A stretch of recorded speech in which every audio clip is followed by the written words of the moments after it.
That's what I was thinking. You knew you were going to get banned. I knew it was pretty much inevitable. And people were warning me, and I realized that when they were all telling me this, and I didn't care, I'm like, it's gonna happen. Like when people were giving me advice, like, yo, you gotta slow down. There's too much going on. They're getting warnings all the time. They were like shutting off my live stream in the middle. I was getting strikes, warnings. People were saying that they should ban me. Like people were making videos saying like YouTube should ban Sneako. What's up, Sneako? How you doing? The notorious Sneako. Notorious. It's great to be on. I really enjoy this podcast. I actually listen to it. I appreciate that. I think this is going to be an interesting conversation for sure. How are you enjoying Dubai at the moment? I'm enjoying it quite a bit, and I do think this is going to be an interesting conversation. I think there's some questions on the laptop. You keep saying, "Oh yeah, is there anything you don't want to talk about?" Questions ready. It's going to be good. It's going to be interesting. But yeah, Dubai's just great. I've been hyping it a lot on my live stream, talking about how the West is dead, the degeneracy, how the woke is a hive mind. The wokeness will destroy you. It eats away at your soul. If you look at their faces, they look lost. They look sad. You could see woke on somebody's face. There's a lack of sun. There's a lack of happiness. You could see the antidepressants, some of the injections they're taking. You can read it on their face. And this is a place, it's like a utopia away from it all. I noticed that when I went back to the UK over the Christmas time. I was just looking at the people and there was something off. Like everybody just seemed so down, depressed, like as if there was like no hope.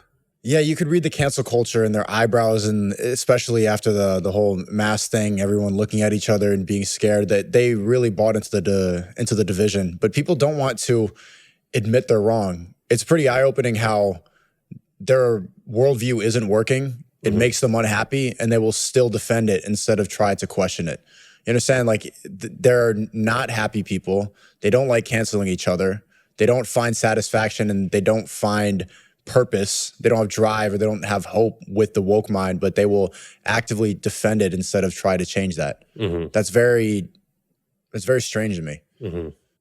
It's interesting. I've heard and seen a lot about you, but I feel like I don't truly know you. And I think a lot of people don't really know who you truly are. I think you're quite a potentially misunderstood character. So this conversation, I want to try and show like the real you to the world. What I've noticed, even just typing your name in YouTube, there's people out there, YouTubers, who are literally putting together these like hour-long documentaries. There's a lot about your, people would call it the rise and the fall, or just the devastating demise. Yeah, which is ridiculous because you're 24 years old. Like you haven't even really got started yet. No. Like that's just been the first chapter of your career. And they talk about me as if my life is over because I'm not on you. But that's my existence on YouTube now, is mostly that, except for short form content. But yeah, it's just mostly the leftists and the people I'm talking about, the woke mind, celebrating the fact that I got canceled. It's a weird existence right now on social media because I'm still really active. I've been doing podcasts in Dubai every single day. I stream every single day on Rumble. I exist on short form content, and I go on other people's platforms, make a lot of videos. But it's still, because you're part of it, but you're also seen as somebody who's away from it. It's a strange existence. No one really prepares you for that. Yeah. It's not something that was, but I kind of like that it happened this young because it gives me a challenge and it gives me something. It was getting a little bit like too easy at that point. Just like if I stream and I can make 7 videos a night just reacting to people's content, like especially when you enrage a lot of people, you know, it boosts your engagement. If I tweet something like there's only 2 genders, it's going to get 100,000 likes just for the fact that people are so angry about it, debating nonstop. So if you can get people that emotionally involved, it's just light work. But were you doing that type of content and reacting the way you were reacting? Was that really you, or was that all calculated just to try and maximize controversy and views? It's amplified. Like you got to understand what entertains people. And I know how bad people's attention spans are. Like this podcast, for example, most people are going to see 5 seconds and then judge me, and they're still not going to understand. You want to find out like the real me or whatever.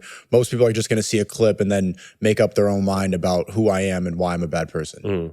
Because I haven't done this often, but I gave it a try where I did some reaction videos and I watched myself back, and it was, like it. it was so boring because it was just like fairly ordinary reactions. Like people don't really want to see that. They want to see you yell and scream, Yeah. and they want to see some emotion.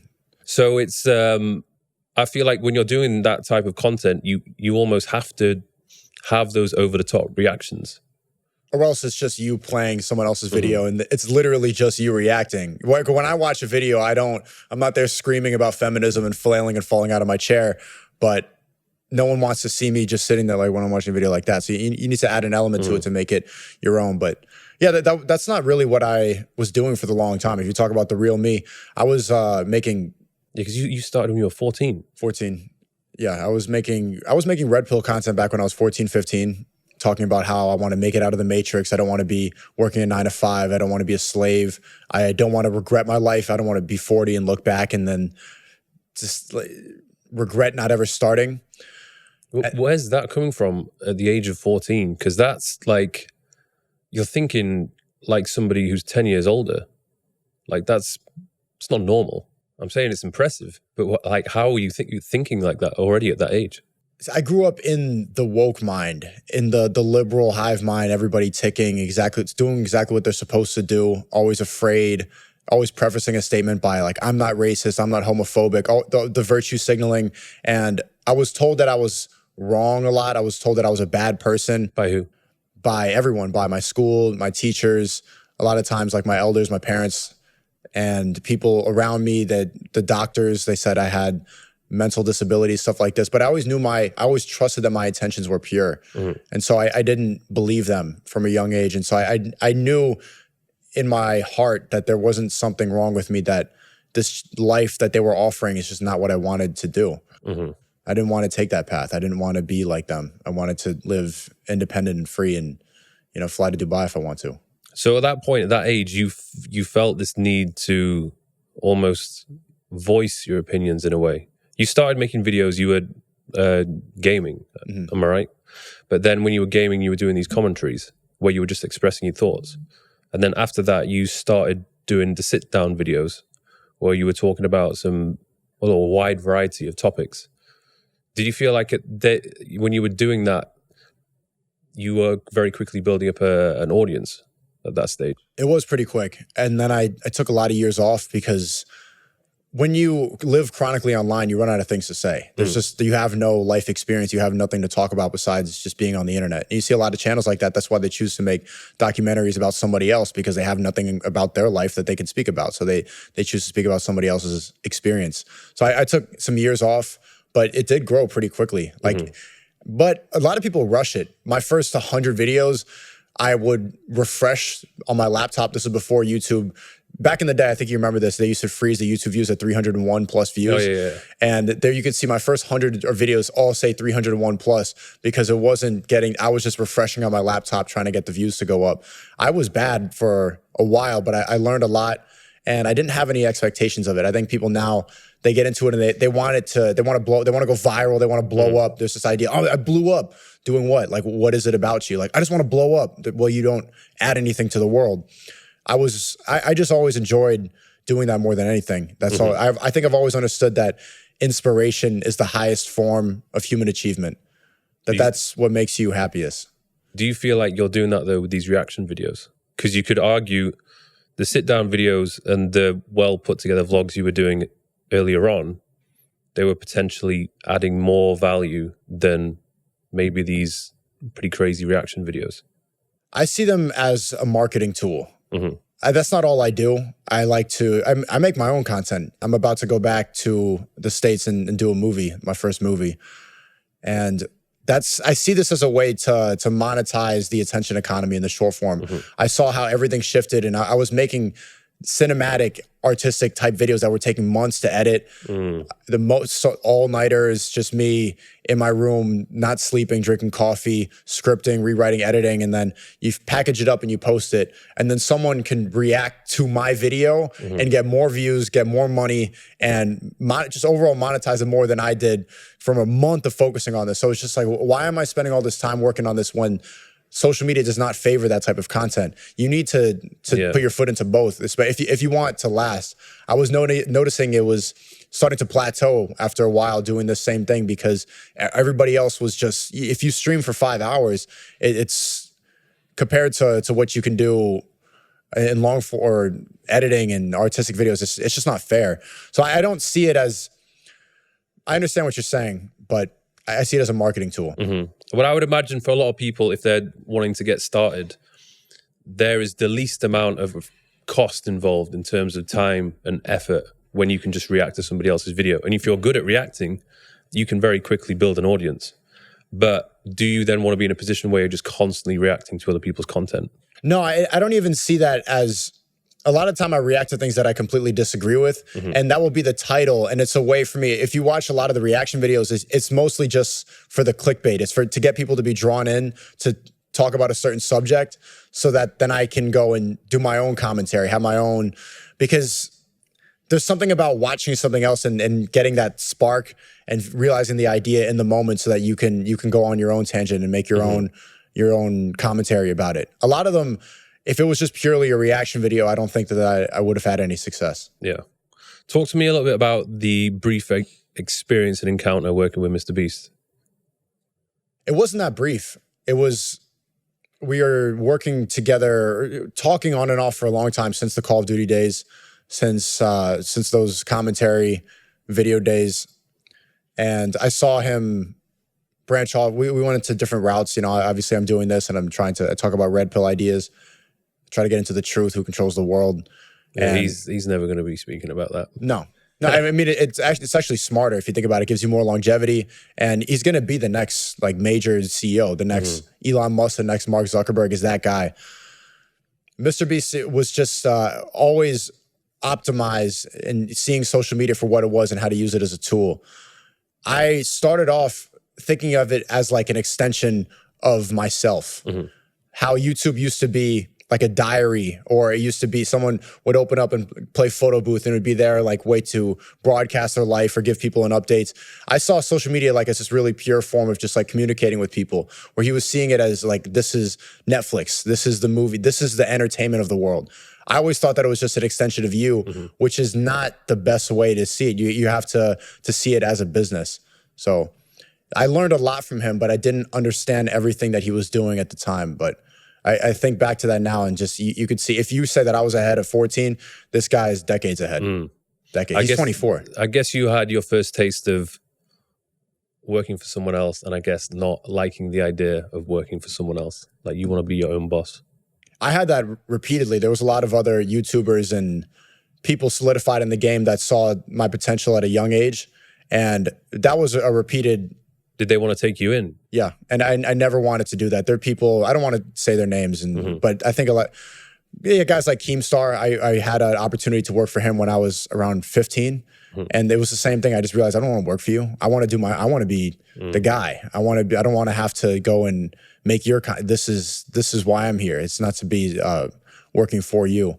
It's the same thing with, this happened repeatedly, Andrew Schultz and stuff like that. But that was, I probably didn't need that learning experience 3 times. I could have learned quickly that, I just need to do this for myself. But what's difficult for the social media people, for the influencers of my generation, my age, like people who grew up on this, is trying to actively find real life experience so that you have something to talk about. I think that's the problem with a lot of younger YouTubers. Like, how can you talk about life when you haven't really been out there and experienced it yet? It's natural for people in their 30s and 40s because they've just lived life. They've had real jobs. But if you grow up doing this, and I've had little jobs back and forth, but not really. Myron was telling me that it doesn't count. People aren't going to respect this stuff. I worked as a secretary. I worked at a couple of restaurants, Uber Eats, stuff like that. But it's like, I didn't spend years clocking in, clocking out, and being part of that system. So there's kind of a cognitive dissonance where I can't relate to people. So I noticed myself like actively trying to find ways to become more relatable so that I can become a more effective speaker, which is it's a weird way to approach the world. Like, let me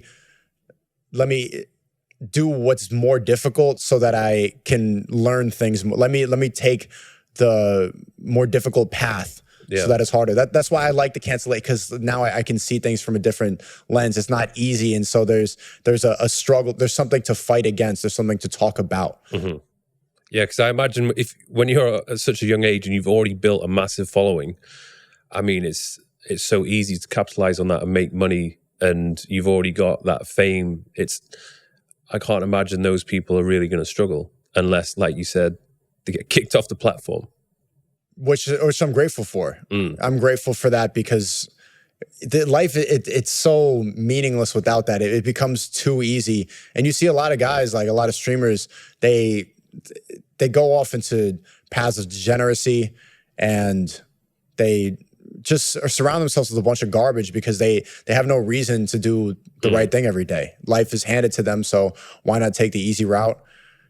It's a strange existence, and that could be a path. Look what happened with the Disney stars, for example. They got everything handed to them at a very young age, and then they have all the fame, they have all the validation from people, they have drug problems in the end, and it's a depressing They never really existence. have a childhood, did they? A normal childhood. No, which is why you need to seek normalcy. Have you ever gone through a phase where you've just gone off the rails, gone on a mad one? Oh yeah, yeah. When was the first time you did that? Did you have a little break after you initially you're doing a few years on YouTube and then you stopped, had a bit of time off? Yeah, when I had some time off, I was spending a lot of time in school. I mean, I think the big reason that I stopped for a while was just partying, doing drugs, drinking, not really doing much, just thinking a lot. It's, and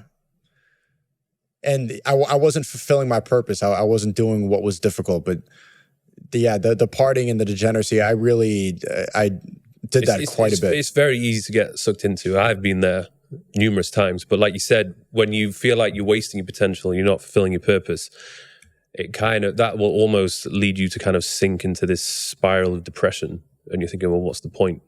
Life is meaningless at that point. And if you have no direction, if you don't have a goal in mind, then you're inevitably going to be depressed. That's the only path. So I would say to anyone watching this, this is why I think it's extremely important to believe in God or have some sort of religion, because if you have no religion, if you have no God at all, what ends up becoming your God is wokeness. That's just what replaces it. Wokeness is degeneracy, is drugs, is the cancel culture thing, is living online, and the celebrity drama, gossip, cancel culture, being upset at other people, invested at other people's lives. That whole woke social media hive mind, that will replace it, because humans just need some sort of religion. I was trying to be an atheist for a long time, and I've realized that as an atheist for like 7 years, that if you don't have any structure, if you don't have any belief system, that will take it over. And just look at any person, look at what woke people look like. Do you want to be like them? If you look at the people who make documentaries about me, look at their life, because they've analyzed my life all day long, nonstop. It's a great system. What's going to get more views is if you say the devastated, the fall off, it's negative, the negativity, because it makes people feel better about their meaningless existence. When you're in that depressed phase, when you're living a life without direction, what makes you feel better is to see other people failing as well. You don't feel so bad about yourself. You don't need to self-reflect. Look at the other person failing. Oh, he's there too. So they don't like to see somebody succeed because it invalidates their failure. A lot of what cancel culture is about and what people talk about on social media is just to justify why their life is the way it is. Yeah. It's not my fault. I am depressed, I'm anxious, or I'm gender fluid, I'm a Afro-Latina, queer, whatever. I'm a fat person and it's not my fault. They will come up with different ways and attribute it to wokeness to justify their failures.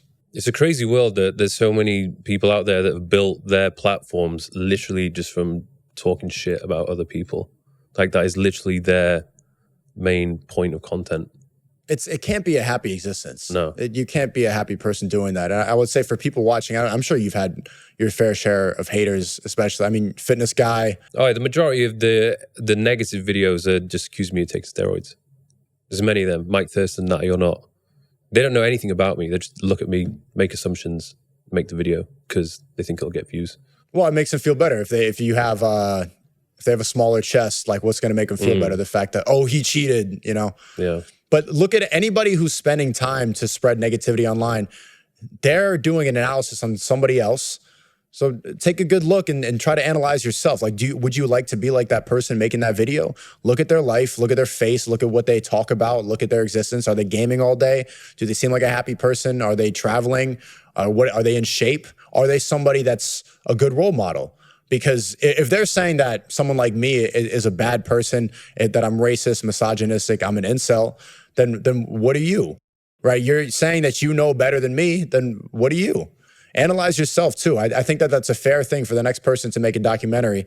And shout out to the next person. There's someone right now watching this who's clipping this up for a documentary in the future. You're going to see this in a face the next time they come up with a word. I don't know what else they can call me, whatever ist. I've been called pretty much all of them. You're gonna see this. Then they're watching. There's someone right now, some nerd, studying this on a laptop, like laying like this, needing to bring this down. Well, because they know it'll get views because the other ones have got views. It's a great system to go viral. I would encourage you guys to do it, man. If your views are low, Let's make a video about it. Just make a video and talk down on my life. So in the earlier years, you were doing a lot of YouTube, but you also had a brief career and taste of modeling and stand-up. What was that like? Stand-up comedy was a good way to humble myself. It takes balls to do that. Yeah, that was standing in front of a stage or standing on a stage and talking to an audience. I think that's the best way to develop self-awareness.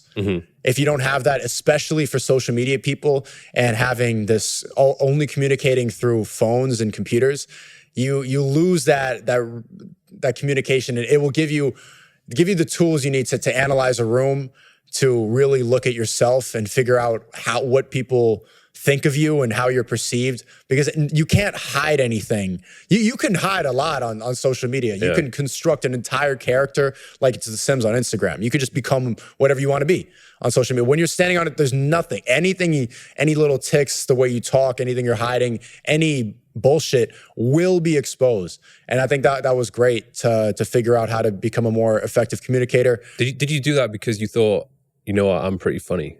I think I'm funny, so I'm going to give this a try. Yeah, I never really believed that when I did it that much. And I think you have to as a stand-up comedian, but I think that belief immediately makes you unfunny. Yeah. Thinking that like, I'm funny. It's like, that you talk to that person at dinner or something like that. Hey, she's the funny girl. And then she's just being loud and just talking over everyone because this was my personality. It's just stop. Yeah. It's annoying.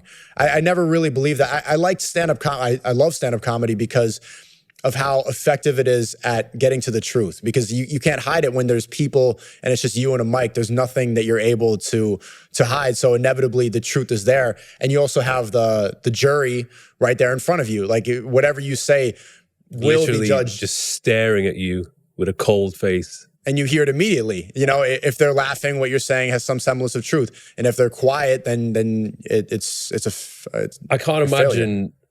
that. I mean, that must be something which will develop your confidence and your ability to not give a fuck. Right. Like surely nothing will be better doing that than that. Even Joe Rogan he talks about a few times about bombing on stage. When you make jokes, no one's laughing, and then you just go just continue to make jokes and nobody laughs. Like that must be an excruciating experience. Did you experience that? One of the most humbling experiences of all time. I've done pretty well on stage too. There's clips out online of like my finalized set. I did a 5-minute set, and that was like 6 months of preparing this material, going back and forth, trying it at different mics and tweaking it and really doing that whole process that stand-up comedians talk about. I had a really good 5-minute set out there at the Ice House, but the bombing, wow, when I was developing that set, like trying to talk about, I had these jokes about the N-word and like being mixed race and like not being able to understand if I fit in different places, and trying to craft jokes about being able to say the N-word. That was difficult, like because I wanted to really figure it out. Did in front of white crowds, did in front of black crowds, did in front of liberal crowds, mixed crowds, and it was the most uncomfortable thing is when. So I was trying this joke to see like, because I'm a quarter black, half Asian, like trying to be able to say the N-word or not. Like, can I say it? I don't remember exactly what the joke was, but it was bad. It was cringe. And then some guy in the front, I said the joke, it's quiet, and he goes, this nigga.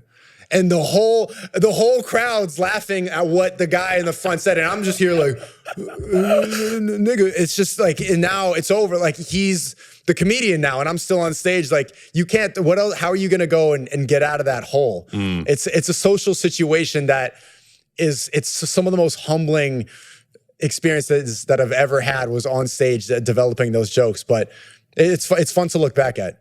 Yeah. What about the modeling? Was that was also realizing that I've been there before. I had a brief career, but it's a weird industry. Photographers, really creepy. The people who are actually like employing you, like deciding whether or not you are the look or whether you're fashionable. The look. Yeah. Oh, you have a look. It's just like, I'm not. For me, they were saying, oh, you're too big, like you need to lose size. And I was like, but I love being big. So you want me to change and to be smaller and like waste this gift that I have just to fit in with what is apparently the look. Trendy. Yeah. How long did you last in that? It was a bit of a side hustle, which I guess went on for maybe 2 years. Yeah, same thing. It was a side hustle for me for about 2 years. I figured I would do it because, if I'm going to get paid for what I look like, I might as well. It's not that much. It was a great way to travel. I did Burberry before in London. So that was like, you get to fly out, be in a hotel in London. You're around models. That was a big part. Like, okay, trying to pick up models is one thing, but being on the set with the models it's just slight work, man. Yeah, and then she's right across there. Afterwards. The after parties, you're just like, hey, let's go get it. You've been working all day. You're able to go and flirt with her on set all day long. And, you're sitting next to each other in the makeup chair, all this stuff. It's easy. That was the big part of it that I'm sure you probably had fun with that. But yeah, it's a good way to travel. But doesn't pay well though. Not at all. Like even the Burberry one, I made like $2,000 for a week, something like that. It's not very lucrative. Women make 5 times more pretty much, but and you have to be like at the top of the game as well. Top of the top. It's so many castings going back and forth and just being judged and looked at by different people. The photographers are weird. And if you want to talk about wokeness, like that whole industry, there's a lot of people in there, and I think they have a specific agenda of what they want to put. I mean, the whole industry is run by gay guys. Yeah. And they pretty much set the beauty standards of the fashion, everything. And you see what's coming out with Balenciaga. And I don't know, I think that they have a strange agenda. The photo shoots and the campaigns they're doing, it's just, I look at it and I'm like, what is going on? Like, it's weird. Really weird. But everyone's just kind of, I understand it's an art and it's like a way of expression, but there's a line which you can cross, which I think is happening a lot more frequent now. But so many people just like, oh, okay, that's cool. Yeah, like, they turn away. Yeah, I mean, it is. I guess it is artistic and expressive, but when you really look at what they're spreading, a lot of it just is Satanism. It's like, and why does that what does that have to do with fashion? Why are you actively just trying to disrespect God to put on clothes? Not for me. I don't like that industry. So after those brief stints doing those things, you came back to YouTube. You had a little successful series, which was the 1 Minute Podcast. How did you get the idea for that? That was from stand-up comedy. A big part of it was I love crowd work. I like when you can just get on stage, and a lot of stand-up comics will put themselves in situations where they'll just talk to the people in the front and try to come up with material on the spot like that. And you could see things being created just off simple situations like that. Also changed my mind from Steven Crowder, him sitting up. I love the setup of just like here, camera in public, just like this. You have a sign, you sit down, you're just talking to strangers in and out. And I thought it'd be really good to do in New York because New York that's like the stand-up comedy city. So there's like people are getting on and off the train. It's quick. They in and out. I just had this vision in mind of that table with the trains and people just get off the train and sit down for a second and then leave. And I could talk about any subject. I really enjoyed that. And I just did one too. I forgot about that. You just really reminded me I need to get my editor to finish it. I asked people about a certain shot in New York. And that was pretty eye-opening. I think that was what really made me see the woke mind for what it was and how much everybody's virtue signaling, especially in New York. What really, I first started asking questions about, my favorite one was, is it okay to be fat? That was when the rise of fat acceptance And I just asked that question, and seeing everybody trip over their own words, trying to justify why it's okay to be fat, even though they know it's unhealthy, even though they know it's up to personal responsibility and it's their decision. They were just like, well, I don't like the word fat. It's just, and you could see the mental gymnastics that they go through in order to say something that they know is not true. That made me realize how much everybody is programmed, and seeing how quickly I was able to predict conversation points up to like the 5th and 6th level. Like I knew what they were going to say next and just have the questions prepared because of, you can just figure out the steps of the woke mind. I think that's a great series. But you had to kind of, I guess, stop that because of COVID. Yeah. So then you went back to just doing, at that point... You did your research, man. Oh, yeah. Yeah. So after that, you went back and you did more... Did you start doing the reaction videos then? What happened after, like during COVID time? Yeah, that was... So I started that series and I figured out like, this is something that I can do. Like this is it was the combination of everything that I was good at, elements of stand-up comedy, of commentary, conversational skills, cinematics as well. I think that series is very visually appealing. I was combining everything that I'm really good at in one series, and then COVID happened. And I only got to make 2 of those videos. And so that made me feel very defeated. Like I finally figured it out. Coming up with YouTube content, like when you don't do anything else, it becomes repetitive. It's difficult. And that was like, I got it. I finally found the series. And so now I'm back in the house. Now I'm back here and I'm in liberal New York City where it was the epicenter. It was a weird point in time. That was like literally like I Am Legend zombie apocalypse. It was quiet. Like I went out and did videos in Times Square, and I was the only person in Times Square. Yeah, where the ball drop is, where everybody knows the Giants, everybody knows, and I'm the only person there. It was just, it felt like I was walking around in a video game. And so that really shook up my reality a lot and made me have to triple down to figure out what the next step was. So during that point in time, that year, what type of content were you doing? What was I doing? That's when I did start to realize that reaction videos were the way to go, because I'm like, okay, how do I make videos inside? Well, I need something to talk about. I've talked about everything that, I don't, and I was also pretty directionless at the time. That's when was that the time when you were quite open about a relationship that you were in? Yeah. And you kind of... Yeah, around then. Yeah. Yeah. What have you learned from that experience? That it's not the same for men and women. That's degenerate. And it was just, that's what happens. Like when you have no purpose, you don't have a goal, you just end up, I was just at a swinger party because I'm just listening to red pill people, like fat people online saying like, this is how to make it fair. And you don't have the right voices in your head. Like that's where you end up at a swinger party. What I've learned is when it comes to relationships, most of that should just be kept in private. Like anytime because I've done it before, I was really public about... Swinger parties? No, about a relationship which I was in. This was in 2020 during lockdown. You don't share that with the internet because then people... And I shared too much, and then everybody was just like way too involved in my own business. And when I was like almost being overly open and sharing my experience, people then will judge you on your actions and how you treated the situation.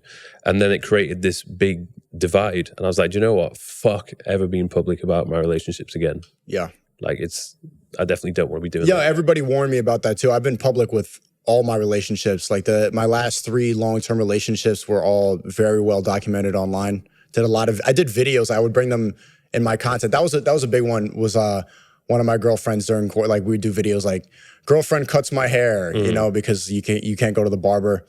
And yeah, it's better in a way though. That's private. That's cool though. Like doing stuff together like that. That's good content for girls. Yeah, girls love that.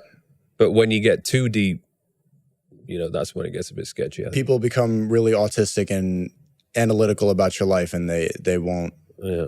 They like talking about that stuff. But yeah, the reason that I ignored people telling me not to talk about that stuff is like I've always trusted that my intentions were good and that we're honest. And I like honesty. I like transparency.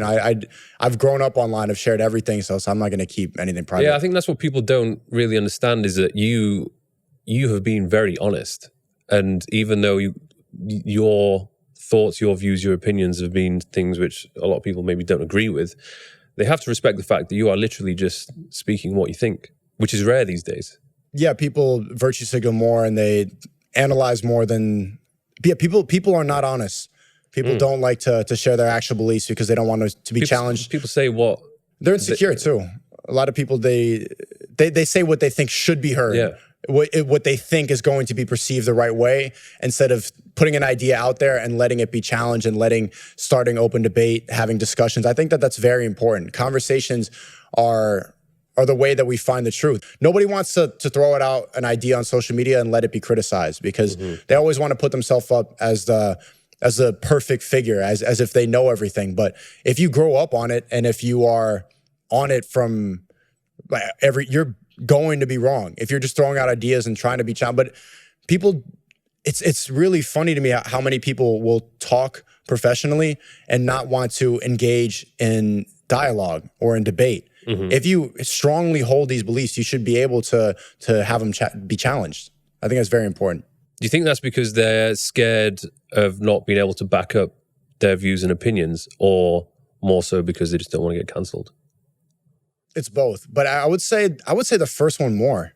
I think people like believing what they believe, and you could see how, like, leftists, for example, they don't even know how to be around people that disagree with them. Yeah. If they have a disagreement, then they're like, they take it personally. Yeah, they get offended. They get frustrated and upset They get because angry. they don't have the ability to back up their points and what their opinions are. So you must be a bad person if you disagree with me. Yeah. It's really insane. I talk with people on the left all the time. I have a lot of friendships and relationships with people that I disagree with on everything. And you could see the people in the comments and other woke people, they're like, how is this possible? They can't comprehend talking to somebody that they disagree with. Yeah. And even like with my friendship groups and the people who I'm cool with, I don't agree with everything they say.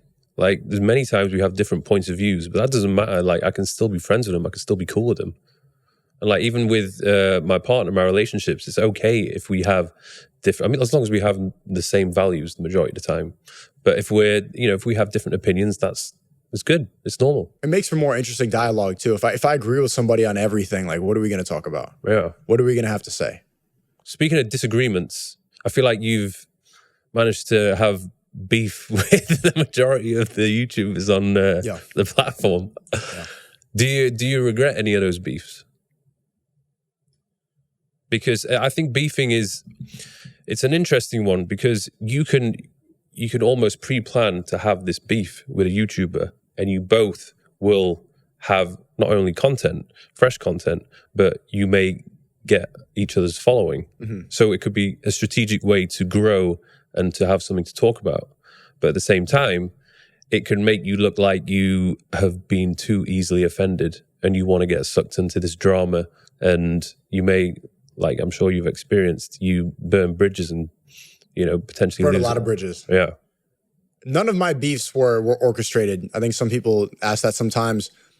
That was purely emotion, where you reacted and you're like, you know what? Fuck this guy. I've never really started it like that. Well, there's a couple, I would say. Like, let's say, for example, someone leaves a comment on a video. It's like 4 words, but it's the top comment. He's for the streets. Oh, yeah. So I remember that one.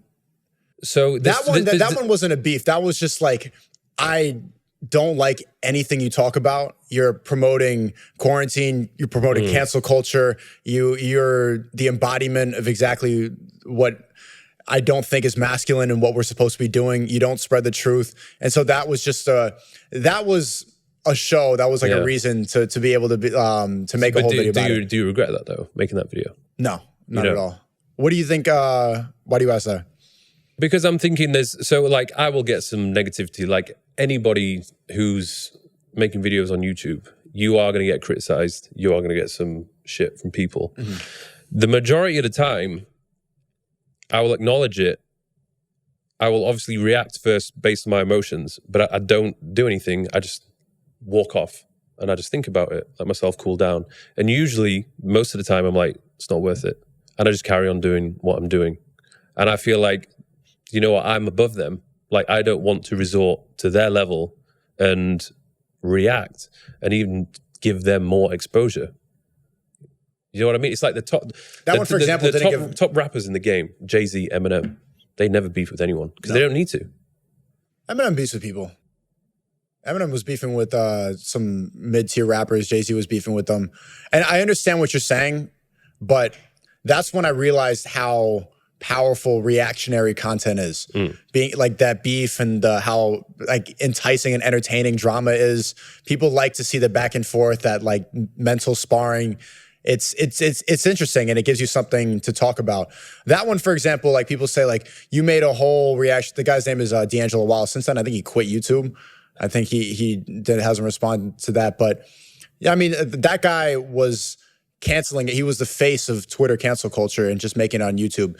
Like the face of virtue signaling, saying that people were bad for not quarantining, saying that people were evil people, they should be canceled. We should put these people in jail for having parties. And it's like, no one's going to call you out for that. I'm just going to, that was a way to show that was not the reason I made the videos about it. I just didn't like anything he was talking about. Is there any bridges that you burnt that you regret and you think, you know what, actually, I'd want to still be cool with this guy? Or you good?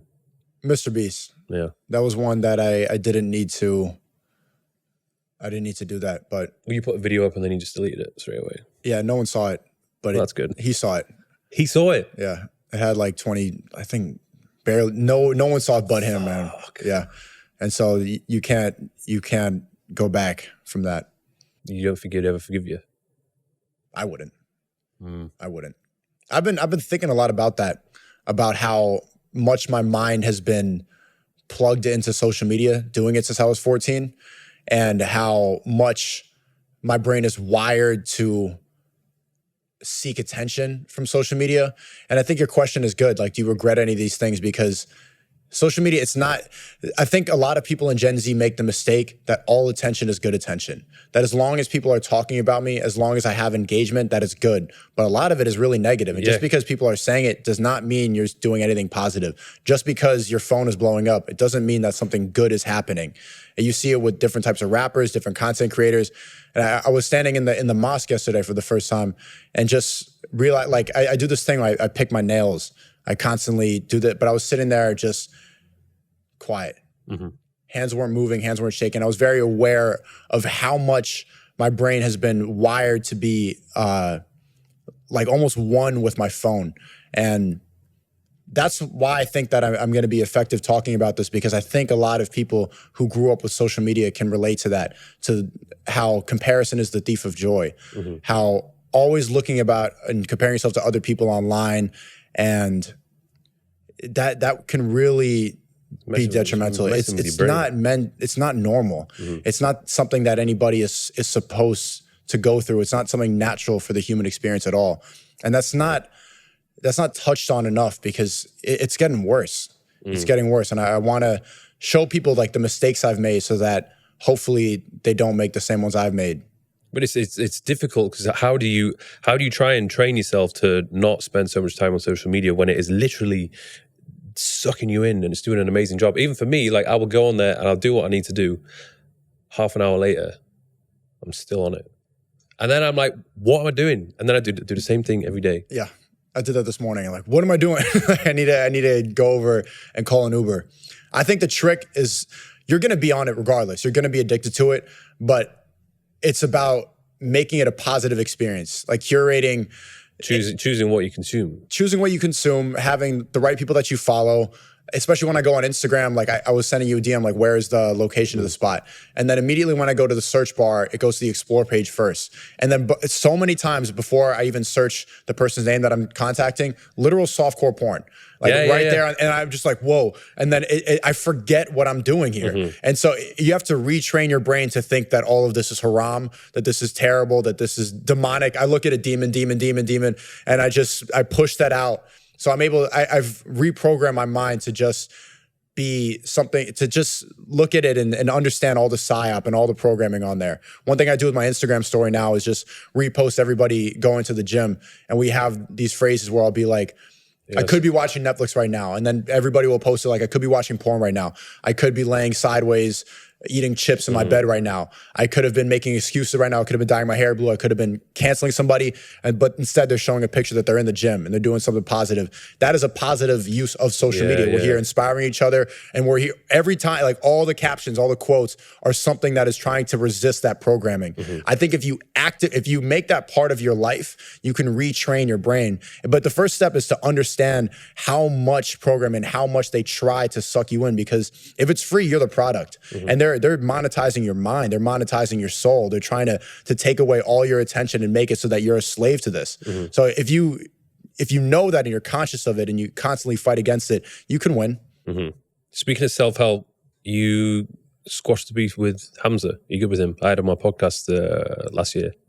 It was a year ago? No, at the end of last year. Yeah, he's doing great things, man. I think you two are cool now. Yeah, I would say so. I would say so. He's in Thailand. He recently said that he's going to step away and fully embrace his masculinity. He's there like climbing mountains and meditating and journaling and like fighting bears and stuff, which I think is good. And he's not going to quit. It's good that he's doing that because he's going to come back stronger and have things to talk about. Because, you know, you talk about something about self-improvement for so long. There's only so much you could say. You need to have real life experience. You need to have things and wisdom to share with your audience. So he's going to come back stronger. What he's doing is really positive. And I realize why am I beefing with somebody that has a similar message? Why there's no point in doing this where we should be on the same team. I think it's definitely good to have a bit of time out just to reflect and even to just get out of that routine of making the same content which you've done for so often. Because if you get in the habit of doing it all the time, you think that's what you're supposed to do. And when I've had periods of time off, I look back at the content which I've been making. I'm like, do you know what? I actually don't want to be doing that anymore. I would rather start doing something like this. Like I've had periods of time. I've thought about doing this podcast for a while. I should have done it sooner than I actually did, but I finally got around to doing it. But that came about from having a bit of time off. I think it was, especially in the summer of 2021, like I barely put out any videos, was just partying, enjoying myself. And I thought, yeah, this isn't it. It gets old quick. Yeah. You need a purpose. Because even the vlogs, they were very sort of, you know, the parties, women, travel, lifestyle, like it was all very fun. But I think at the end of the day, I was like, this isn't, where's the substance? There's no substance at all. So I feel like whatever content I'm putting out, I'm hoping that it's going to have some positive effect on the world and for those that view it. And it does. Yeah, I enjoy the conversations that you've been having. What's really important, and I notice a lot of people that do this, because everybody has a podcast now. Everybody's doing it. They lack the ability to show curiosity. And that's what separates yours from a lot of people, is that they're not able to sit there and actually try to get into the head pause, or try to figure somebody out and show curiosity, because that's what made podcasts great a couple of years ago, before the rise and everyone's doing it. So like, oh, we get clips for TikTok. There's that type of essence for a lot of them. Like they're just trying to talk about stuff that they know will get clipped up. But the reason that it was interesting in the first place, I credit that to Joe Rogan, was the curiosity and how you can document those conversations with the microphone that people have at the dinner table, that people have with somebody that they really want to talk to. That's one thing I want to really understand. When you were putting out, this was probably the last couple of months, when you had your YouTube channel, when you were getting these early warnings, these strikes, did you not think, oh, if I continue, I'm going to get banned? Or did you know I'm going to get banned, so I'm just going to go and keep making these videos and maybe even take it as far as I can before I get kicked off? That's what I was thinking. You knew you were going to get banned. I knew it was pretty much inevitable. And people were warning me, and I realized that when they were all telling me this, and I didn't care, I'm like, it's going to happen. Like when people were giving me advice, like, yo, you got to slow down. There's too much going on. They're going to they're getting warnings all the time. They were like shutting off my live stream in the middle. I was getting strikes, warnings. People were saying that they should ban me. Like people were making videos saying like YouTube should ban Sneako. Yeah, I saw that. They were getting their viewers to actively go to your channel and flag it. Which I don't know why that isn't against. I thought that was against YouTube policy. It's not. You're allowed to do that. It's insane. But I don't think that was the reason I was banned. I mean, they played me in the Senate In the Senate committee, they said that I was inspiring domestic terrorism. That's how far I was going. But when people were saying that, a lot of people, my elders were saying like, you got to, and it had no effect. I'm like, man, this is just, it's inevitable. But you just didn't want to listen to them. I didn't know. Very stubborn. I guess that's, in a way, it's a good thing because you got banned, but you got banned for just speaking your mind, which is, I respect that. I'm sure quite a lot of people respect that. Yeah, it wasn't just YouTube. A lot of people don't know that as well. It was also Twitch. I lost my Twitter, banned on TikTok. Twitter I got back thanks to Elon, but I got wiped. Like just one by one, all these platforms. And, you know, especially when that's like pretty much your only skill set. You know, I dropped out of school. I mean, I'm good at video editing. I can run a business online. I know how to make money. But when that's my main thing, like, oh, people come up to me like, are you that YouTuber? I'm like, no, no, I'm not. When that's your thing and they wipe you from that, it's like, you're like, what now? What do I do? My people in my family were saying like, maybe you should just go get a job now. Like maybe you should just quit this thing. Did you just buy the tills at Walmart? Yeah. Like imagine that. Like you saw, oh, you're that YouTuber and you're scanning their camera at Best Buy.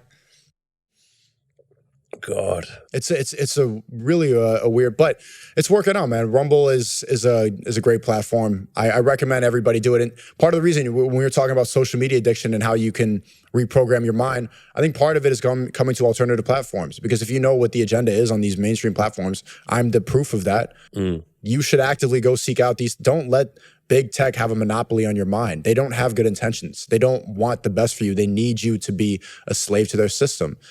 Rumble actually allows free speech and that there's a lot of good creators on there. And I found myself actually browsing the site more. At first, I'm like, okay, it's just like a website where I can host my stuff. It's getting better. And there's a lot of great creators on there. And I recommend everybody listening to this to download Rumble. Yeah, I think if they make a couple more improvements, hopefully there'll be some more people that go over there. But I think ultimately, it seems to be the majority of people are on YouTube. And obviously that must be quite frustrating for you because you can't necessarily reach them. And anything new which is going out there at the moment, I guess the good stuff, podcasts, but then there's other people, like we said before, just people making videos about you and not allowing you to have your voice and your say on events that have happened. But I'm not even upset about that. The fact that my existence is mostly from like the mouths of the woke people like speaking negatively about me, I think eventually people need truth and people need something. They need some high energy. They need some entertainment. And if everyone is insisting, all these woke people are insisting I'm a bad person, there's got to be an equal amount of people watching that like, is he? Is he really? A lot of it, I think, could be good marketing because if they're constantly talking about me and I don't have a channel, there's got to be something enticing there. And if I can be part of that movement to shift people away and let them go to a different platform, then that will make me happy. I wonder if you could rebrand yourself and your image and your sort of the way you present yourself. Would they allow you back on the platform? And if you could, would I? Would you? Yeah, because everyone would kind of know, like, oh, it's not really him. It's just the censored version of Sneako. And there's a new CEO. Yeah. I talked a lot about that, the previous CEO. I think surely you would be allowed back, but you couldn't obviously be doing the same stuff you were doing before. But I think there's definitely a lot of positivity and great messages which you could spread, but just in a different way. Less reactionary, less drama-driven, making less noise, stuff like that. But it's so much fun at the same time too. I like the challenge and the back and forth of it, that sparring and the constant. There's something really fun about stirring the pot like that. It is, yeah, like pissing people off. You just like it's like kind drama. of a masochist. Yeah, I mean, I don't know if I like drama, but I like challenging people's ideas and shaking the pot. I mean, obviously on Rumble, for example, there's no one to beef with. There's nobody because everyone's like, yeah, I agree with you. So that's where it's all positive. There's a lot of people who mentioned the old Sneako. So how would you define the old Sneako and how would you define the new Sneako? Who are they and how are they different? They're not, it's the same person. You know, the people that say I miss the old, they haven't progressed at all in life. They don't actually miss the old you. They miss that year. There's a lot of people that reminisce about the year 2016, or they reminisce about an old album. They miss the memories that they had. Like when they listen to that album that Kanye made in 2004, they don't really miss the old Kanye. They miss that feeling when they first heard it for the first time, and then that feeling it gave them, that belief they had, that optimism, and now they don't have it. And so they go blame something else, or they talk about an artist. I miss the old thing is I think it's garbage personally. I get that every single day, but it doesn't affect me at all because it's pretty much the same attitude. Every time I see somebody say that, it's like, did you even watch the old stuff? Yeah, I saw those earlier videos and you were, it's you. Talking about the same things. Talking about the same things. So maybe it was just the type of the content. No, these people that say that, they haven't progressed at all in life. They're in the same spot. And so they have resentment towards themselves. And I think that they say that about the content creator, because I progress every single day. That's what I'm about, is trying to learn new things and upgrade my life. And if you haven't, then I understand why. But I think there is a certain demographic of people that miss the videos I was making from 2018 to 2020, where I really tapped into this introspective type of content. I'm starting to post some of these videos on Twitter. Videos like, I don't know if you've seen them, like 20 years old, everything happens for a reason, fake it till you make it, falling in love is corny, but I'm still lonely. I was making these cinematic videos and I was smoking weed, and it was just like, it was kind of deep, I guess. I was like just talking about a lot of self-reflection. A lot of self-reflection, and it was like growing pains. It was tapping into a certain voice that people have in their head that is not documented online, because everybody's trying to uphold a perfect image. So I was just talking about like the frustrations of growing. I guess. It was extremely relatable, and I was able to do it in 4 minutes. And I would say it was really cinematic too. Come from kind of an artistic background, so the angles are different, and there was just the music I had. It was a movie. These videos were films, but it's not sustainable on social media. But I do want to upgrade. You ask about I can hear like a little bit of when you talk about the reaction stuff, like it's like, yeah, it's drama based, it's very social media. I don't want to do this forever. Like when I go back to the States, I'm doing my first short film. And then if it goes well, it's going to turn into a whole feature film. I'm going to be acting, actually. I've never acted in anything before. Look, man, I've done stand-up comedy, done video editing. I love film. I love creating art. So I see this right now, the streaming era, because it's only been like 7 months of me streaming. Like you said, talk about the 1 minute podcast, the stand-up comedy, the Call of Duty videos. I see it each, and what I saw YouTube as was like a way to express myself. I see it as an online journey. So this journey right now is streaming and talking about the truth. Like right now, the world needs the red pill more than ever. The world needs information like what's on this podcast. And so this is what I want to involve myself completely and help as many people as I can, spread the truth as much as I can, call out the nonsense as much as I can. But eventually, my plan is to shift into films and go into creating actual art. That's why, I mean, I went to film school, and a big reason why I got into YouTube when I was younger is that's what really inspired me when I was younger, were these films, were stand-up comedians speaking the truth. So if I want to eventually go back, I want to go back to stand-up comedy. This is not forever. I feel like you'll definitely need to have quite a bit of control and say when it comes to the films. Like, do you want to produce them? Because you don't just want to be an actor. You want to have some part. No, I don't want to. Acting is not really something I'm that interested in. I want to direct them and produce them, but I think you definitely give that a try. Yeah, I'm going to, but I want to make enough money so that I can create my own production company. That's the goal, and to have my own say and not, I don't want to work for Hollywood. I don't want to do these garbage movies. I don't want to recreate Ghostbusters with 4 girls. I don't want to do any of that. So I'm gonna make my own films. Yeah, recent films have been pretty lacking. So they just recreate every movie from the 80s and make it feminist. It's just feminist rebranding of old ideas, and they kill off anybody masculine. There's a specific agenda with every single movie. If you look at it, you can see it now. Every time I watch a film, there's some level of woke propaganda, always. Like, especially with Marvel. Marvel's going down this weird route of like making men look stupid.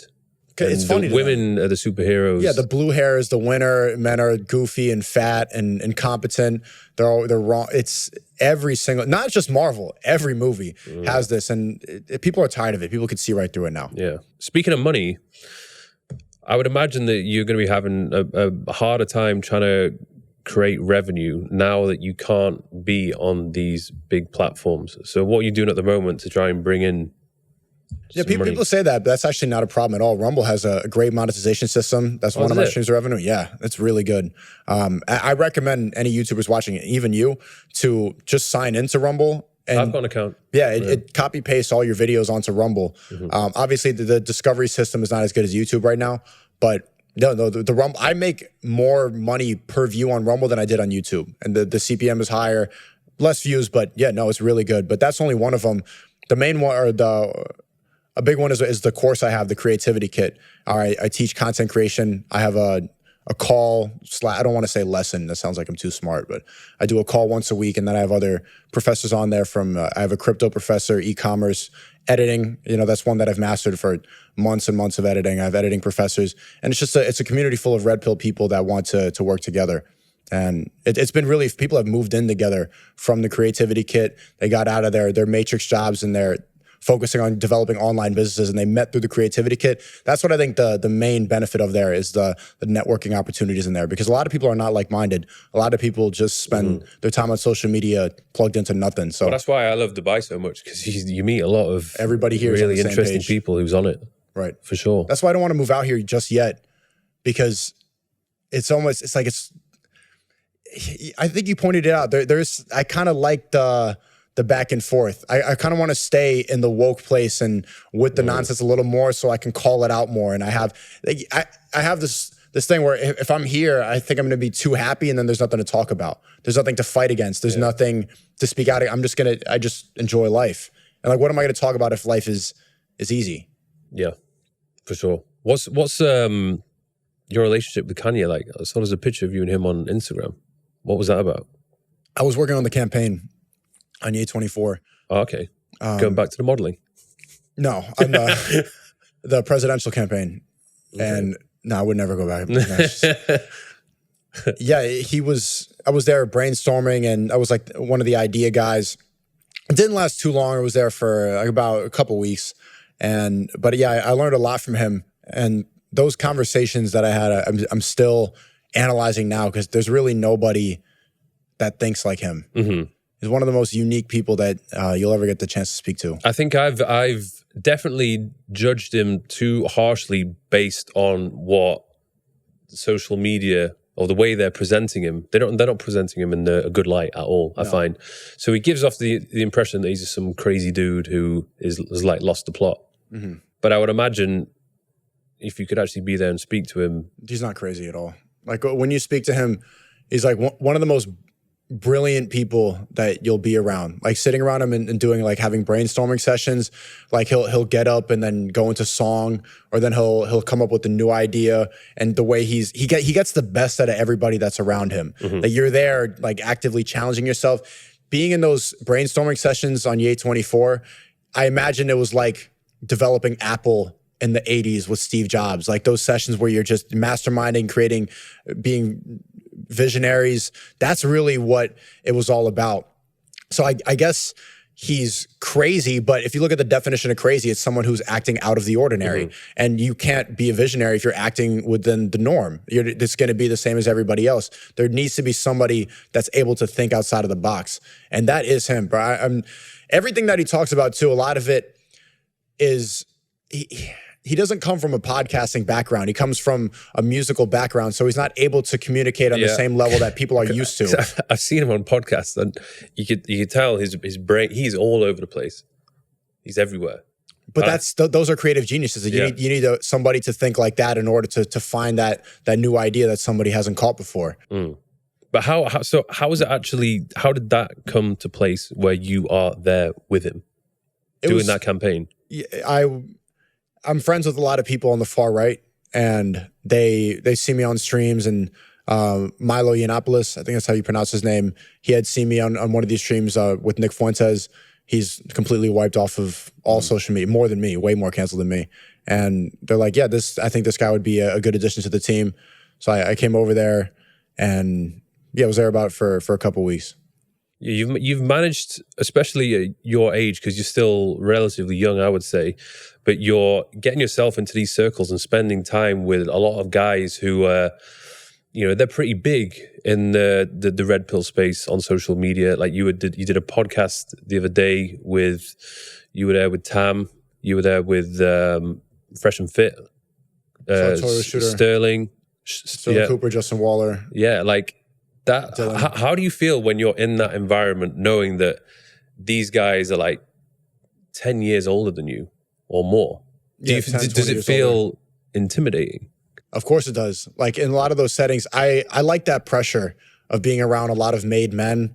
And then all of them, I know they're thinking this dork, this social media dork. And I'm just there. That's how you find the best in yourself. Yeah. Like same thing with Ye. Like he said, I'm talking to him on the phone and I made the mistake of saying, like, he asked me like what, I don't know if I've said what I'll say. He asked me like what role I wanted to play in the campaign. And I'm like, I could be like the creative director. And he went, creative director? And like he started comparing me to Virgil. And like, he's just like, who do you think, like basically like, who are you? Yeah. Who are you? You're just this social media guy. You're this clout dude. You're going to be me, my creative. He started making fun of my hoodie and stuff like that. Just ruthless. And I'm just there. I was in the airport waiting for the plane and he was like being so brutally honest and roasting me so hard. I was standing up and this guy's my idol, like legend. The reason I dropped out of school and he's just like your hoodie. You came in with a cream hoodie. And I'm standing at the airport. I just have to sit down like on the floor and I'm like, oh God. But I like that pressure because you need that. You definitely need that. And I think I could be the example of that. I think you've accurately explained it on this podcast. Me getting involved in drama that's unnecessary, the back and forth, the attention seeking, the validation seeking online. Being around these made men helps bring the best out of you and sees a world that's not consumed by social media, which has been my world. So you figure out what you've done wrong and you figure out how to conduct yourself and how real men operate. And I think that I could be that liaison for the next generation, for the next generation of guys who want to be that too, because they really do need this message right now. I'm sure you have so many of these young guys that like really resonate with this message because there's a giant it's absent on social media. Well, I think in an ideal world, these boys should be getting these lessons taught to them by their father. But there's a lot of, I would argue, incompetent fathers or dads that just don't know better. Like my dad, like I couldn't have asked for a better dad. Like nicest guy ever, brought me up proper. But there was a lot of lessons which he didn't pass down to me. But that's because I don't think he knew it himself. And obviously he grew up in a completely different time period to me. There was no social media in his day and age. Now there is. And these young individuals and boys aren't prepared to enter the dating scene in this new world. Like it's complicated, it's messed up. And if you're just a nobody on social media with like no status, no money, like you're really gonna have a hard time trying to get a date with a hot girl because they're out there dating the guys that are 20 years older than them who've made it, who've got money and status. So it's difficult for sure. Yeah, and they don't know how to explain that for these guys. Look, it's I was telling you before the podcast started, like I've been on a lot of dates since I've been in Dubai, and a lot of them are like brutal. And like people will be like, what? Because if you like think objectively, I'm famous, have a lot of money, and you know, young, I'm in Dubai, all this stuff. Objectively, I'm not in the same bracket as a lot of guys. And it still sucks. And it's still like I have to deal with feminists. I still have to deal with women that, you know, if it still sucks like at this level, then man, it's got to be brutal for the average guy. And they don't know how to explain that. So this is why this type of content is extremely necessary. Yeah. I feel like the stuff which I'm making now, I'm making it for my younger self. The younger self who didn't really know what the hell he was doing. And ideally, you know, I can help these people to just not make the mistakes which I made or, you know, have them go through those tough periods which I had. So I think I'm doing a good job. I'm curious to know, when you're dating now, are you dating girls that already know who you are? Or are you dating women that they have no idea who you are? Even if most of the time they don't know, but then they'll look me up on Instagram, or like I've noticed a lot of girls will do screening. Like they'll be like, who's this guy? And they'll ask like one of their male friends or something like that, or like another guy. Male friends I know, terrible, but they will they'll try to be like, oh, he's like this guy, and like they'll like look up some TikToks or something like that, and then they'll come to the date and they'll pretend like, oh, they'll act as if it's normal, but then throughout the conversation, like, oh, a lot of them have no idea. A lot of them, I've been on 2 dates since I came here, and a lot had no idea what I did, but I've noticed that it doesn't really make that much of a difference. Like, people talk a lot about how girls are clout chasers and stuff like that. I haven't noticed that making that big of an impact on dating. It really mostly is about character. That's what carries it. I haven't, of course, there's some girls that I date that know me from the content, and then you get to skip a lot of the shit tests. Like if they like what you do, then it's easier. But I was talking about this last night. I like going through the shit tests to strengthen my ability to navigate female nature. Like I like the combativeness and girls that are not easy to tame in a sense, because then you figure out more about yourself. And I'm trying to develop my frame and how to navigate this more and understand women better, understand myself better. I see these dates a lot of the time as mental chess. It could be interesting. I've had my fair share of dates, and I think it's been amazing for me, not only to build up my confidence, but to increase my experience with women, knowing what I want in a woman. And I was having a conversation with a girl yesterday, and she was saying that body count matters, and a guy with a high body count is a bad thing. And I was arguing with her, well, maybe there are certain aspects of it that are bad, but I think ultimately my experience with women has brought a whole load of advantages from being with more than with less. Did she concede? No, she was backing up a point. What was her point? Like, the guys, he belongs to everybody, he shares himself? Well, I think that there was one argument she was making that if a man who has a high body count, he is so used to just constantly having sex with different women that he will find it harder to settle down with just one. Why is that a bad thing? Because there's a lot of women who won't accept that in a relationship. They don't. There are some women who will tolerate being in a relationship with a top 1%, 10% guy who may sleep around. But realistically, you speak to most women, they're not going to be happy with that.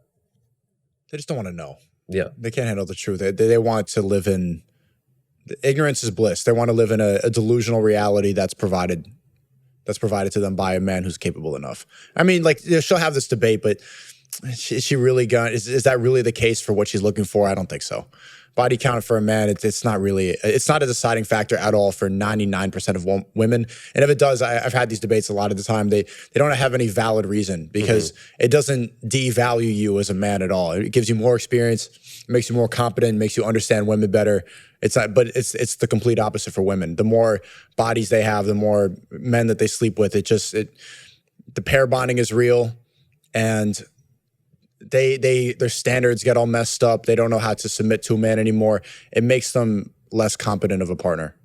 Do you find that dating has been a distraction for you from you fulfilling your purpose, being on your grind, getting work done? See, this is the dichotomy, because I tell you, like, I get my inspiration for what I talk about on stream a lot from real life experience. So I genuinely think that if my life didn't have ups and downs, and I didn't have a lot of the back and forth or the dialogue or people like making fun of my past, stuff like that, then if it was too easy, then there would be no motivation. A lot of my motivation comes from, like, the cancellation was enough motivation I needed to triple down on that. So if I had a life that was completely easy, I don't even know if I would make content. I don't think I would. I think I would. That's where I get all of the drive is the fight. So you're on your social media, you're encouraging and inspiring a lot of the guys to go to the gym. Yeah. What's your gym routine like? Are you staying on top of your health, fitness?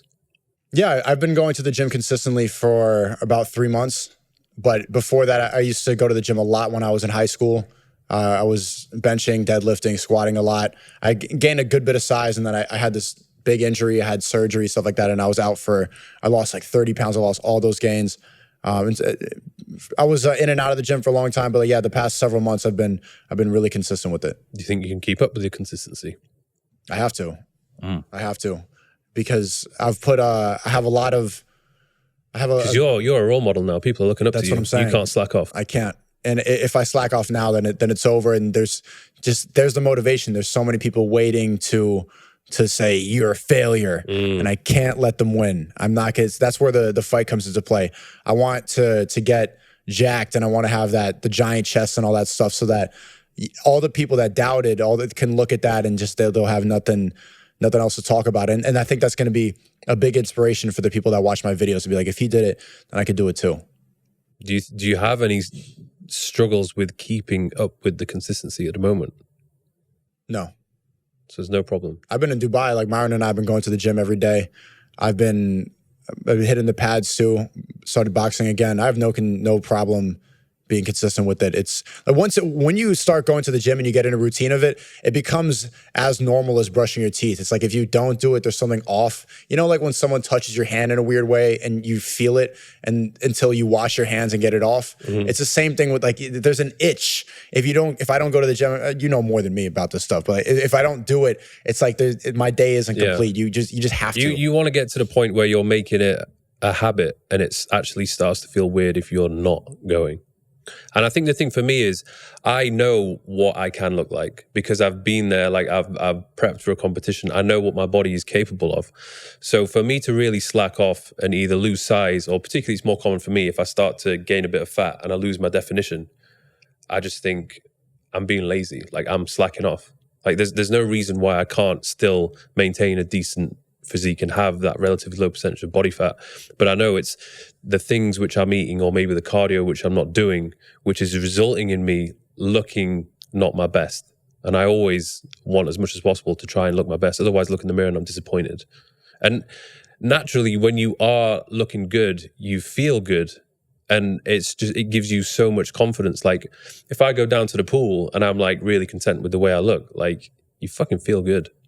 And also, and everybody's like looking like, oh shit, who's that? Yeah.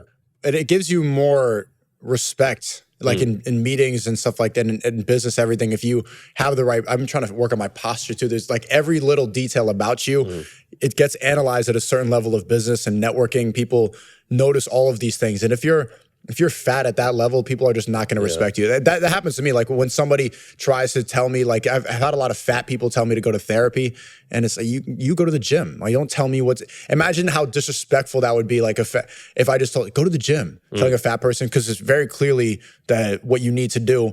But people talk about this thing about therapy all the time. I get all the time people telling me to go to therapy. But it just, imagine if you flipped the script and you said that. But yeah, you need to do it in order to just maintain yourself at the highest level, not just fitness and not just for attention and for confidence, but also just for competence. And it to make those teaches you deals. a hell of a lot of discipline, and it's not easy to get. It is quite difficult. So when people see that, when women see that, when guys see that, they're like, fair play. Like he's putting in the work. He has discipline. He has that self-discipline. It shows a lot about your character. You have discipline. Women are attracted to self-discipline for sure. More than they're attracted to clout or anything like that. Yeah. That's the most important trait. I forgot to you asked that question earlier. I didn't really get to answer. You asked, like, has dating been a distraction? And I meant, I was talking about the fight, and because those experiences of dating and everything like that, it helps me have things to talk about.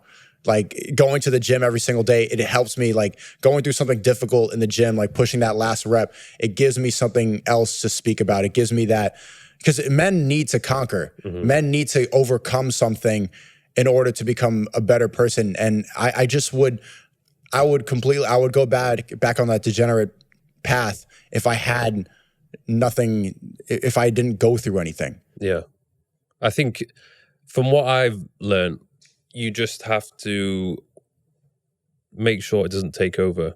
You need to prioritize yourself, your career, your focus. Yeah, just make sure, yes, you need to allocate some time to dating women for sure, but don't let it take over everything else. Like I know so many guys, like even myself, like I've made the mistake before where you end up catching feelings and you end up just investing way too much of your own time and energy into this woman, and then you start to notice, oh, like I'm not earning as much money, or at least the progress in how much money I was making has come to a stall. Like everything else just starts to either stall or start to decline. And she's not going to help you get out of that. No, and in many cases, I know so many guys get into relationships and they actually get in worse shape. Yeah, they get fat. When I was in all my long-term relationships, when I get extremely skinny, because you get comfortable and you're getting attention from her and she's telling you you're fine. She wants to watch Netflix. When a girl loves you, she wants all of your attention. And so you prioritize laying down and watching a little like dorky Netflix movie instead of going to the gym. It is detrimental. It's difficult because I've experienced it before where you do want to spend time with them, but the more time you spend with them, you get lazy, you get soft. And what I've found is even if I could spend like a day or 2 days with a woman. It depends who she is, obviously. But I find a lot of the time, like I build up this momentum where like I'm getting shit done. I'm in good routine with my training, nutrition, being super productive. And then I stop, spend the day with her or 2 days with her. I don't really do anything. Maybe it's good to have a little break from everything, like a little break. But then I find it so hard to get back into that flow state again. So it's tricky. I don't know if the solution is to be with somebody who will almost cater and allow you to continue to be in that flow state, or whether you just pie them off completely for a period of time. I don't know if you've experienced this, but I don't think women will actively try to keep you in that flow state unless you teach her how. Unless you teach her like what you need to do in order to be in that state. They're not going to be there pushing you to be your best until you say like, well, I need you to be cooking. I need you to not annoy me too much when I'm working. Don't bother me. Like sometimes I just need to sit alone and be with my thoughts because I need to analyze. She's not going to be there making you your best self. I haven't experienced that. I think that's an idealistic view of relationships, but you really need to create that for yourself. Yeah. I find it really, I really struggle to get work done if I'm here and she's on the sofa on her phone. Like just her being there is, I can't zone into my work. That's why I like to live alone. Everyone's like, why, if I'm in a relationship, like, why are you not living with your partner? And I'm like, honestly, at this point in time, it would be the worst thing for me. It's such a time distraction because you're there, you're sitting on your laptop, and then she's over there, she sits in your lap. Then all of a sudden, you put the laptop over there, 3 hours go by, and then you try to go again. You're absolutely wiped out. And then you're drained mentally, like, let's go out to eat. And then the whole day was just for her, just for 1 second where she wanted your attention. I don't know what it is about girls, like, especially when you're working, that's when they want to distract you the most. Like, now you want to sit on my lap, like, or now I'm in the zone, you need some attention. That is the best way. And also, do you live with other just solo? So I when I left home at 18, I was living with guys right up until the age of 26. So there was like a house of 6 of us, 5 of us, and then it got down to like there was 2 other people. And then end of 2016, I moved to London, and it was the first time I lived by myself. So it was a weird experience because to begin with, initially it was quite lonely, because I was so used to living with other people. And I moved to a city which I didn't really know anybody there. So it was weird making that adjustment. But in terms of my career, that everything blew up because there was no distractions. I knew what I needed to do. I woke up, got it done. And it was like that every single day. What I should have done in hindsight was made more effort to actually go out and socialize. But I kind of locked myself away because I'm naturally more of an introverted person who actually likes to be by himself, which I figured out. There's pros of being by yourself, but if you do it too much, then you start to feel weird. Like you need human contact, interaction. Do you get that like doom state? What is this? Like I noticed when I operate well by myself too, I get the most work done, but I noticed that after a while, then it becomes like, I start to get more existential. Like I get like Taxi Driver, Robert De Niro. Like, what is this really about? What is this for? Yeah. I start thinking like, why am I doing this? When I don't have that support system, sometimes it can feel really pointless. Yeah. And I think that's why it's what I've really done. And this is only just been for the past year. I've been super selective with who I'm spending my time with.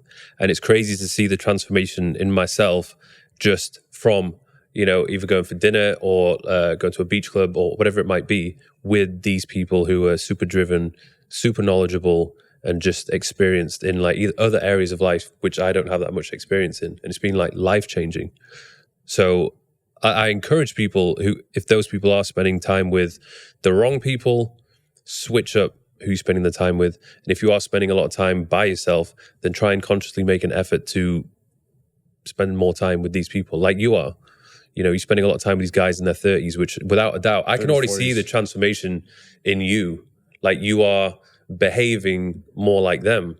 And I think if you didn't have those figures, I wouldn't. You know, you would more degenerate. What direction would you go in? Right. Especially if you're only 24. So imagine spending time with other 24-year-olds. Like, you just get pulled into theirs. I notice how different the conversations are.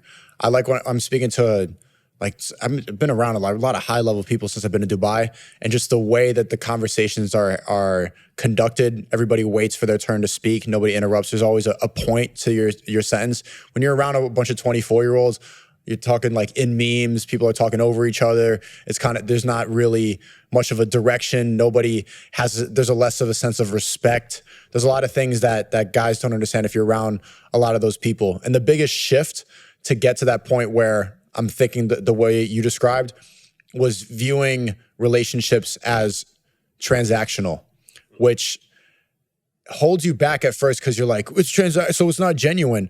But when you realize that time is a commodity, and at a certain level, all the time you spent is essentially like money being spent. Mm-hmm. So if your relationships aren't transactional, then you're essentially wasting your time, and you're upholding a lot of relationships with people just for the fact that you have a history or you knew them for a long time. You're upholding them for the wrong reasons.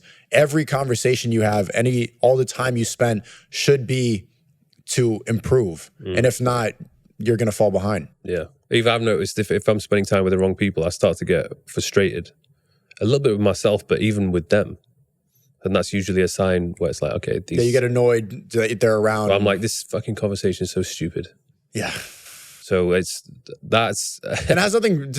Sometimes it shows in the conversation. Like I get kind of like annoyed with the person, but it's not really their fault. They're not a bad person. Just this conversation. There's no point. You're not changing. I'm not changing. We're just here having the same conversation that we had 6 years ago. And I do get frustrated very quickly with that. Do you have many friends your age? Yeah. Yes. Yeah. Yeah, but I would say most of the people that I spend the most time with now are much older than me. Mm-hmm. And I noticed two things about that, is that people that are a lot older than you, they like having their ego stroked for giving you advice. I'm sure you've noticed that. They like to be, I was talking to somebody the other night, and I asked him advice for a couple of things, and then he went, keep going. And then I'm like, I don't have nothing. And then I'm like, just coming up with stuff because he's like, this is how you do it. Because I know. And it's just, the stuff he's saying was really generic, normal stuff. And I'm not in my head like, yeah, that's interesting. And then afterwards, I was told by another person in the conversation, like, you played that well. You played that like chess, because you realize like people at a certain level, they like to feel like they're the big guy. They've done a lot of things, and also that they're passing on knowledge to the next generation. So it is a chess move, but also there's a lot you can learn from these people too. So, and you can be humbling as well to them. They're in this like, I'm a respected man all the time, and then I come in like dork, like just making fun of their clothes, Gen Z humor, roasting, stuff like that. It brings it all. It evens out the professional autism. So, before I wrap this up, over the past 10 years, what would you say is the biggest lesson you've learned? The biggest lesson I learned in 10 years is that the woke mind is a virus. It is a disease that infects you. I think it's more detrimental than anything else. I think you can lump in all the mental health crisis things that people talk about, like ADHD, depression, anxiety, PTSD, OCD, all the stuff that people claim is like their personality traits. I think you could attribute that to the woke mind virus. Classifying yourself based off of your race, or about things that, you didn't do anything that you didn't achieve these things, but you talk about them because it gives you validation without doing anything. And that's one of the most detrimental things to people in the West. They've replaced religion, they replaced God with the woke mind virus. and it brings you down. And it was specifically designed to keep you poor and to keep you at the bottom and to not challenge the status quo, to keep you controlled so that people do enjoy life without that. And a belief system that's completely anti that is the best way to move forward. And if you spend your time too much on social media and seeking the wrong things and going down that path, and it will consume you. So resist the woke mind. Any regrets? No. I think all of it gives you experience. All of it makes you who you are. I don't live with that sort of mindset. I think everything happens for a reason. And if it happened, it was supposed to happen, and it was a conscious decision. Yeah. I can see you're learning from the mistakes. And I'm actually really curious to see what the older Sneako is going to be like. Like, I'm trying to picture you 30 years old in 6 years' time. That's going to be something pretty special, I think. What advice would you give to your 24-year-old self? I guess, like you're doing now, just spend more time with older guys who are extremely successful, switched on, and are going places. I just did not have that. And I think even in the majority of my 20s, I didn't have it at all. And that definitely slowed down my rate of progress and development as a man. And I think I spent a lot of time getting really into the science of building muscle, losing body fat, but that was it. Like, I didn't really, once I felt like I'd mastered that craft, I kind of sat back a little bit, when really I should have been continuously learning, always learning, looking to develop new skills, which I didn't really do. And then I think I realized, because I didn't do that, I was getting to a point where I felt like I didn't have anything else to say. I had nothing new to bring to the table because I hadn't learned any of the skills. So that would be my advice. How would younger people watching this, how would they go find those people to be around and speak to and learn from? It's a great question. So if you are by yourself, I think one thing that you can do is just constantly be listening to podcasts, these productive self-help podcasts, because it's almost like you're there with them. You're always learning something. You're not only learning from their experiences, but the knowledge which they're sharing. So do that as much as you can. I mean, even if you could go through 1 or 2 podcasts a day, read some books. Obviously, you don't want it to take up too much of your time. But when it comes to actually meeting these people in person, I don't know. That's a good question, because like, I'm at a point now where I've built and established myself online. So it's easy for me to reach out just walk to into people. Those scenarios. I'm like, hey, let's meet up. And they're like, yeah, okay. So I would say, in a sense, you have to develop your online presence a little bit, so that, without a doubt, the more following that you have, the more doors that's going to open. It's transactional. Those people want to be around me because I have a large audience. And even now, like, if people approach me and they are literally like a nobody, then it's a waste of your time. Yeah. And unfortunately, that's like the sad world that we live in. But it doesn't just have to be about clout. A lot of it could be adding value. Like, I mean, if they are like extremely gifted and knowledgeable, then for sure I would want to sit down and speak to them. But it doesn't get my attention as much as somebody who already has a big presence and a good reputation. So you just have to work on yourself. Maybe try, if you can, like, maybe there's like these masterminds or meetups which people have in specific industries. I'm sure they do exist. But the problem with a lot of masterminds is they cost money. So people don't have them. If you do have the money, then get yourself involved, because doing these masterminds, you're going to meet other people who have money, and you're going to expand your network drastically. So investing into yourself and these courses and mentors can definitely help. But you need the money to do that in the first place. So sort yourself out and start making money. That's the right advice. I mean, the creativity kit is $50 a month. That's mine. And you could speak to me directly. I think that's a pretty low price point in order to ask me a question. Mm-hmm. And the 7 millionaire professors that I have in there. Nice, man. That was a good conversation. I enjoyed that. Thanks a lot. No worries, bro.